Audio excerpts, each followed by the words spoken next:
শেখ হাসিনা জানুয়ারিতে দেশে ফিরছেন। আপনি জানেন না আসল সত্য? সোশ্যাল মিডিয়ায় ভাইরাল হওয়া একটি ভিডিও নিয়ে এখন দেশজুড়ে তোলপাড় শুরু। দাবি করা হচ্ছে সাবেক প্রধানমন্ত্রী শেখ হাসিনা জানুয়ারিতে দেশে ফিরবেন।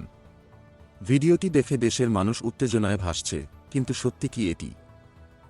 নাকি এটি সম্পূর্ণ গুজব? আসুন এখনই জানুন পুরো ঘটনা। ভিডিওতে দাবি করা হচ্ছে শেখ হাসিনা জানুয়ারিতে দেশে ফিরবেন এবং তিনি এক বিবৃতিতে বলেন, আজীবনের জন্য আমি দেশ ছেড়ে যাব না। এই দাবির পর থেকেই পুরো দেশ উত্থান-পতনের মধ্যে পড়ে গেছে। কিন্তু তথ্য যাচাইকারী প্রতিষ্ঠান রিউমার স্ক্যানার জানিয়েছে ভিডিওটি আসলে এক পুরনো ফুটেজ এবং এর বর্তমান ঘটনা বা পরিস্থিতির সাথে কোনো সম্পর্ক নেই।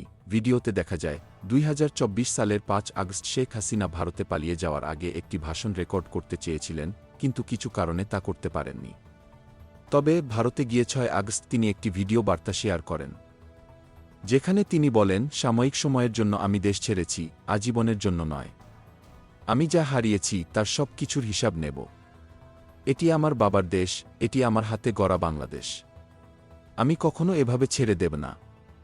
মনে রেখো, দিনটা তোমার ছিল, কিন্তু বছরটা আমার হবে।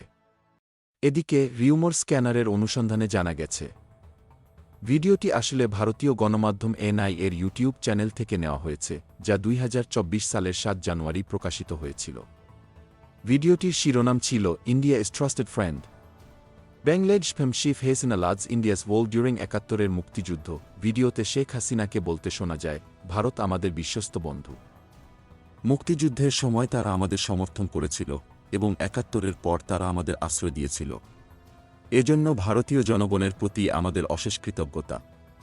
তাহলে প্রশ্ন হচ্ছে, শেখ হাসিনার দেশে ফেরার গুজব কি সত্যি, নাকি এটি শুধু একটি ভুল বোঝাবুঝি?